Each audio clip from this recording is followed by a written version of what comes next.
Alhamdulillah Rabbil Alameen wa salatu wa salamu ala Rasulillah. Assalamu alaikum wa rahmatullahi ta'ala wa barakatuh. Alaikum assalam wa rahmatullahi ta'ala wa barakatuh. For those who don't know, my name is Abu Hafsa Abdul Malik Claire, and I am here at the Dawah Dynamics office. MashaAllah. Dawah is dynamic and dynamic is Dawah. And we're here in Toronto, Canada. And I'm with the founder of Dawah Dynamics, Abu Shahada Foster. Assalamu alaikum wa rahmatullahi wa barakatuh. Ibn Stanley. What's going on, brother? Alhamdulillah. Alhamdulillah. So we have a lot of different people talking a lot of different stuff about Dawah. Dawah. They have pamphlets, they have books, they have some courses, they have lots of different stuff about Dawah. But I wanted to just kind of bring the people back to grassroots, as it were, in this brief, interview that we're having here. What is Dawah, brother? What is it? Dawah is the call. And it's the call to Allah and nothing more. Because there's other calls, but the only call that is acceptable to Allah is the call to Allah Ta'ala. So this is not like a national call or a gender-based call or a pigmentation-based call or a melanin-based call or any kind of based call. This call is based on the oneness of Allah. That's correct. Is that right? We're not calling to nationality. We're not calling to Hizbiyah, any particular party or partisanship, any particular madhab. And I actually seen a group one time when the new Muslims, they became Muslim, they were told, you have to become Hanafi. The first day they became Muslim, you have to be a Hanafi Muslim. Really? You have to be a Hanafi Muslim. Hanafi. And no knowledge of Tawheed was taught to them at all. So this is a sad affair. We're not calling to a munharika. We're not calling to a movement. We're not calling to, anything except for La ilaha illallah. And this is where the problem actually lies. Some brothers I know, they traveled very far to attend a big gathering.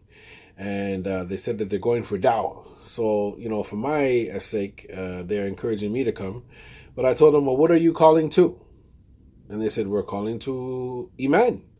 I said, no, that's not what the call is to. The call is to La Isn't she a model from the... Sorry. Yeah, she used to be a model. Yeah, I remember her from the 90s. No. I don't want to go to her. I'm not interested in her. No. See, but this is it. Like, people don't even know the meanings of these words. Like, if I wasn't a Muslim, and there was a time when I wasn't, if someone said, we're inviting you to Iman, I would have been like, I would have been all smiles. Iman. Wow, isn't she married? Yes. I don't know. Because that's the thing. You have to talk to people like they're in third grade. Like, she you was don't the know. Queen of Egypt with Michael Jackson. Yeah, and she's from Kenya or something. She's from Somalia. She isn't even Egyptian. That's what they used to tell us, that she's a supermodel from Egypt. And I'm like, she's from Somalia or whatever. I learned that later on. Allah have mercy on the Somalis. But yeah, it's like you have to tell people what things are. But a lot of times we don't even know what things are. Yes. So, this is when we look at Akhi. From what I've been able to deduce over the last 27 years studying the life of the Prophet ﷺ, his call was to La ilaha illallah. And many people, they don't know what this statement means. They don't have a clue. Many people, they say it. It means no God but God, right? Well, that's what they say, but it's not. Say? And actually, there's a very famous scholar from the past. His name was Wahab ibn Munabbih. And he actually had a very powerful statement. And what he said in this statement, he was asked, Alaysa miftahul jannah la ilaha illallah? Qala bala, walakin ma miftahi illa lahu asnan. فإن أتيت مفتاح له أسنان فتح لك وإلا لم يفتح يسير بالأسنان إلى الشروط لا إله إلا الله. So basically, he was asked, isn't the statement of La ilaha illallah, is this not the key to paradise? He answered, yes, but for every key, it has to have the right ridges to open the correct door. Like the right teeth or the right ridges. Ridges. Yeah. Yet if you do not have the right ridges, the door will not open. Yeah. So many Muslims, they're calling to their group, they're calling to their center, they're calling to this, they're calling to that. Now, if these things are actually aiding the dawah, that's a different story. That's actually good. But mainly the people are not calling to what La ilaha illallah really is, to worship Allah and Allah alone. But even if those organizations are aiding the dawah to a certain degree, wouldn't it be calling to them secondary as opposed to primarily? Because wouldn't that be accurate to say? Well, in terms of supporting the dawah, aiding the dawah, we find many narrations where Uthman radiallahu anhu, he financed the Dawah and many other things, and Sure. many other companions. So that is good. If we need a place where we can gather to teach, we have to pay rent. You have to Yep. keep the lights on, the heat on, the air conditioning on. Then these things are important. If somebody's going to run this thing professionally, then if they're going to do it full time, then obviously they're not doing it free sabilillah, or they don't have the free time to do it.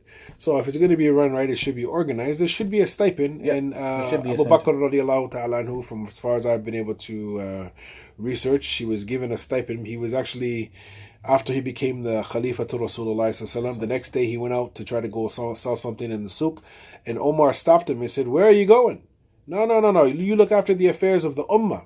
So for here at what we're trying to do is Binillah Ta'ala is try to educate the new Muslims on what the real da'wah is. This is the uppermost part of it, like you said, is La ilaha illallah. No. And then Muhammad Rasulullah and Iqamat Salah and so on and so on and so on. Because that's the famous narration, and it's from Mu'adh bin Jabal.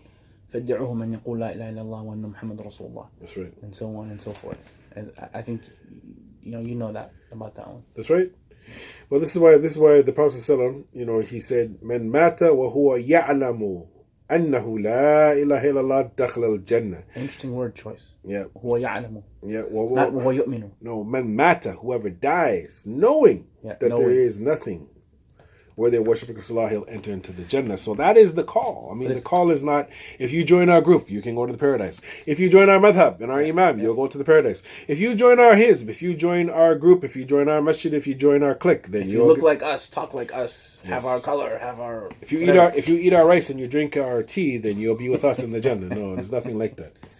Wouldn't it be nice if it was so easy? Actually, no, it wouldn't be nice, because for those who don't have that, you're disqualified from birth, which is unfortunate. So it wouldn't be nice. Correct my statement on that one. Astaghfirullah. No. So, the dawah, it actually has its conditions, and very few people I've seen over the years actually sit down and study and learn from the scholars, the great ulama from the past and the present, who basically taught what really is the dawah, and there is what they call afat ala tariq. There are obstacles on the path of the dawah, which is a class within itself. But from amongst... That's another video we should do. Yes, it's another video. But, one of the things that I say, Akhi, is, one of the scholars, Sheikh Saleh Ahl Sheikh, he used to have a beautiful tape called Kun Da'iyun, be a da'i. And he gave the khasa'is, he gave the characteristics of what a da'i is. And the first one is a da'i, he has to have some sort of basic knowledge of what he's calling to. Yeah. فَعْلَمْ أَنَّهُ لَا إِلَهَ إِلَّا هُوَ. فَعْلَمْ وَهُوَ يَعْلَمُ. It's interesting, those choices of words, like... That's right. It doesn't say وَهُوَ يُؤْمِنُ. It says مَنْ مَاتَ وَهُوَ يُؤْمِنُ. It doesn't say whoever dies believing it. Yeah. Whoever dies knowing it. فَعْلَمْ أَنَّهُ لَا فَعْلَمْ إِلَهَ أَنَّهُ إِلَّا لَا إِلَهَ إِلَّا هُوَ. So you have That's to interesting. Like, you have to Allah have certain knowledge. is emphatically telling us about knowledge. Yeah. In fact, you don't have to be a scholar necessarily. Yeah. But, this knowledge of... Because it's very easy to trip people up who don't know. No. It's very easy, and you have people, I'm not going to name them because they don't deserve it, on the internet, we were talking about them just a minute ago, who ask these tricky questions that are questions that are actually easily answered. No. But if you don't know, then you can't grow. That's right. You can't grow. That's right. There's a line of poetry, actually, that the scholars, they said... Wasn't that a line of poetry right there I did? Yeah, absolutely. No, those are bars. You don't know, you can't grow. Yeah, you can't right. show. That's right. You don't know. You can't flow.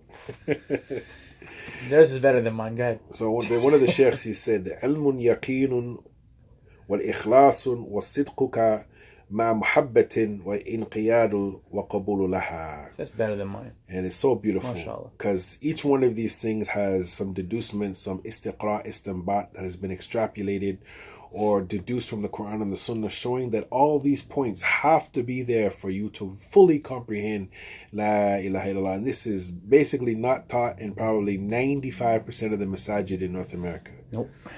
So sorry. Yeah, so what are you really calling to? What are you really calling to? And this is the problem. This statement, no God but God, you have to stop saying that. It's inaccurate and it's overly simplified. Mm-hmm. You have to stop saying that. Mm-hmm. Yeah, 3 minutes. Because it's so much more than that. Go ahead.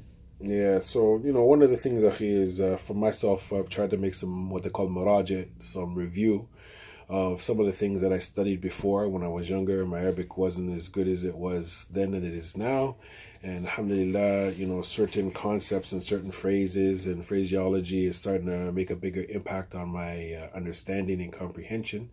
And, you got to go back and look and see and revise and memorize and then sanitize and then vaporize. And then exercise. That's right. And then homogenize. That's right. And then synergize. That's right. Wow, that's a nice one. There you go. There you go. So yeah, Akhi, this is, those that want to do dawah, first and foremost, they need to start with the beginning, which is to get a little bit of basic knowledge. The Prophet ﷺ called his family, and his family rejected it. It was a simple phrase, but to them, they fully comprehended it and understood it. That's why many rejected it. Well, yeah, because there's a negation there. All other gods don't have the right to be worshipped. Yeah. That's what they had a problem with. Yeah. No God but God, that's easy. Yeah. But nothing worthy of worship out of all the gods you pray to. Lat, Hubal, Uzza, who, what, where, this, that, the third. It has to go. Yeah. Illallah. Except for Allah. Right. They didn't have a problem with Allah. They had a problem with negating everybody else. No. That was their major problem. So we don't have much time, inshallah ta'ala. Hopefully we'll get a chance to kind of get into some more in-depth information. But this is just wanted to show you the importance of what one of the scholars said concerning you have to have the right knowledge here with the right ridges of knowledge. And hopefully Abu Hafsa will get a chance to talk about it more in the future. Thank you so much. Absolutely. Jazakallah khair for the invitation, man. Sure. And again, it's I'm glad that we got to do a little bit of an interview back and forth kind of thing. I like doing this with you. They're a lot of fun, and I learned quite a bit from them. So hopefully you guys are the same. And if you want to ask more questions about what Dawah Dynamics is, then you can send any inquiries to muslimyouthmedia@gmail.com. Jazakumullahu khairan. Assalamu alaikum wa rahmatullahi ta'ala wa barakatuh. Alaikum salam wa rahmatullahi wa barakatuh.